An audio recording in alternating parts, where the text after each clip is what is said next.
Hi everyone, I'm the Plant Propagator and welcome to my channel. If you're interested in learning a little bit more about the work that I do, please subscribe to my channel.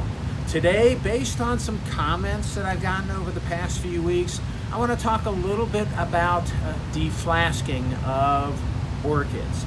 And so what I have is some examples of orchids that I've deflasked. The deflasking efficiency in my hands is pretty high.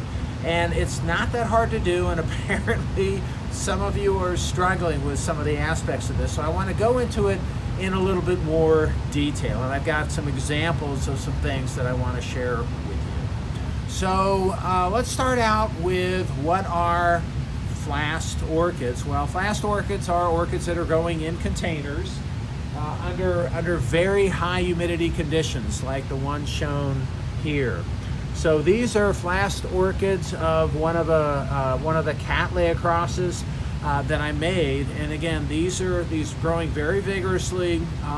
They're on nutrient supplemented media, so they're growing under very good conditions for growth. And in my laboratory here, I've got very uniform conditions and very good conditions for consistent growth in the flasks and cultures. But what I want you to know, even though it looks like they're kind of big, these orchids are babies and they're delicate. The roots are delicate, the leaves are delicate, and they're grown under very high humidity conditions. And when you deflask or take them out of the flasks and put them in bark or whatever other support medium you want to use, you've got to treat them very carefully because they are so delicate. So the first thing I want you to understand and know is that these orchids are babies and they need to be treated very delicately and very carefully. As far as picking the types of, or the stage of orchid when you deflask it, it needs to be not too young, not too old. It needs to, these orchid babies need to be just right. Just young, too young is shown right here. So these are orchids that I flasked about a month and a half ago, and they're just too small. They need to grow a lot larger to what you, and same thing here. So this is another example of of orchids that I placed in this medium not too long ago, and they need to grow a little bit bigger for them to reach the right stage. If the orchids are removed from the flasks when they're too small, they just won't do well. When the orchids are removed from the flasks when they're too old, as right here, they also won't do well. So these orchids are too old, and what you can see in here, maybe not that well, but what you can see in here is some browning. And these orchids are old and they won't do well. It's got a nice root system, but the plants themselves, they won't do well. So if you receive orchids in flasks and they're too small, or too young, or too old, there's nothing you're gonna do that's gonna make them grow and do better. If they're too young, you've got to wait for them to fill the flask. If they're too old, once they start into senescence, once they start degenerating a little bit, it's very hard to turn them around from that. So the orchids need to be, they need to be just right. All right, and these are some examples of orchids that are just right. So these are nice orchids, and they're ready to be flasked. They have a nice root system. They have really nice leaves, and they're ready to be taken out.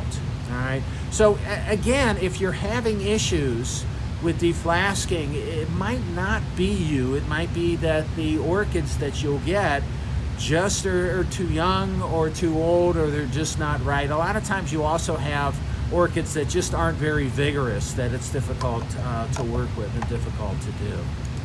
The next thing that's important, so again, number one, they're babies. Number two, they have to be just right. Number three, the potting mix, what you put them is pretty important. What I like to use is Orchid Bark. And I like to use the size of it's 6 to 9 millimeters, which is 1/4 to 3/8 of an inch. I like using the Orchiata because it doesn't get, you can't get it too wet. What you have to do, and this is important, you have to soak the Orchiata bark and make sure that it is moistened, that it takes up the moisture of the water. I soak mine about half hour. I've heard that other people soak theirs up to 24 hours, but you want to make sure that the bark is moist before you put the deflasked seedlings into them. You can use other types of potting mix. I've even seen where people just kind of lay the roots out on paper towels, on newspaper, on mesh, on burlap, on various types of things like that. But be careful that whatever medium that you use doesn't cause the roots to rot. All right, so you have to rinse all of the medium off of the roots and then place them on the rooting mix. And you got to use a rooting medium. You got to use a deflasking medium where you won't get rotting. And the bark does that. So there are certain types of medium that where it actually will decrease the amount of fungal growth. And I found that Orchiata bark works really, really well for that. So use a good quality bark for that. You also, again, need to keep these plants initially under very, very high humidity. And you need to put them under high humidity for 1 to 2 months. The containers that I use are right here. So this is a container. This is a Rubbermaid container, but you can use anything. This is polycarbonate, but you can use polypropylene. Make sure it's clean before you put things in there, and you can see the plants that are in there that are doing well. The top of this container I'm starting to crack, and we'll get to that in a second. I'm starting to have it open because of acclimate. But when I initially pot up my plants, deflask my plants, I keep the top of the container like this. So it is sealed for 1 to 2 months. I also like to keep these plants under highlight, not sunlight, but highlight conditions. And I'll use a fluorescent lights or LED lights or something along these lines. So it needs to be bright light, but not direct sunlight. In my culture room here, these lights are under 16-hour days. I use it's a good setup, and I grow my deflasked orchids on in the laboratory on the bottom shelf. So it needs to be bright light, but not sunlight. The other thing, high humidity for 1 to 2 months. And then what's important is to take these and acclimate them gradually. So you take the top and you move the top and crack the top a little bit. Let this go for a week. And then open the top a little bit more. Another week, open up. And I like these because you can snap the top down and have it sit there. 3/4 of the way open for another week, and then fully open, and it's ready to go to the conditions that you like. One thing is that as soon as you crack the lid, so these were in this container for a month, and I opened them up a week ago, and it was still wet. You can see the condensation in there. You can still see the moisture in there. So that's the other thing, is that again, you got to maintain high humidity, but don't be afraid to get moisture in there. I opened this up just a few days ago, and what's happened is it's already dried out. So what I do is I take this is just water here, and I take it and I water pretty heavily all the plants in here a few times a week, because again, they're very delicate. But I want to show you what these plants look like so you can see what they look like after about, this has only been a month and a half of deflasking. I've actually got a movie of some dendrobiums that right after I deflasked, and I'm going to show you that to you first. And so you can see these dendrobiums and what they look like in their container. And some of them are big plants, some of them are small plants. And then 6 weeks later, I've got another video that I'm showing now of these same plants just after just 6 weeks.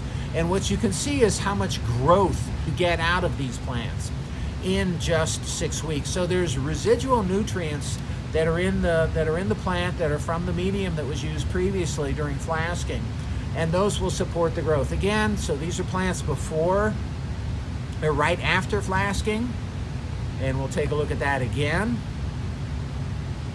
And then these are those same exact plants after 6 weeks of flasking where I'm starting to take the lid off. And you can see how much growth, especially the one big, huge dendrobium on the left. That's kind of unusual looking how much it has grown. Okay, so I want to take a look at some of the other plants that I have that I've deflasked. Again, this is in the same group that I did about 6 weeks ago. And you can see here, these are Laelia pumila. This is the last batch of Laelia that I have, but you can see what these plants look like. And what's interesting is this leaf right here on this plant, and it's not actually drying out.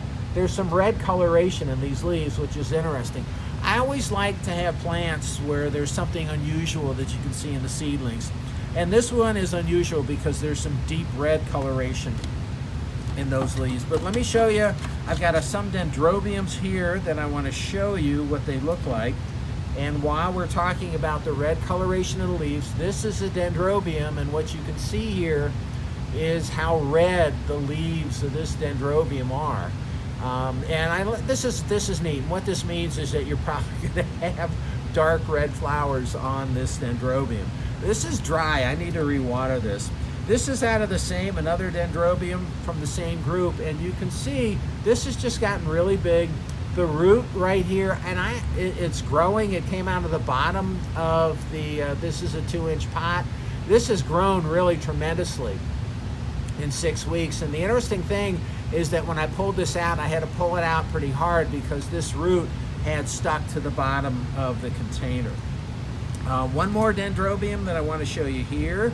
And this dendrobium has another cane coming out of the base of it after a really short amount of time. So these things are growing extremely well.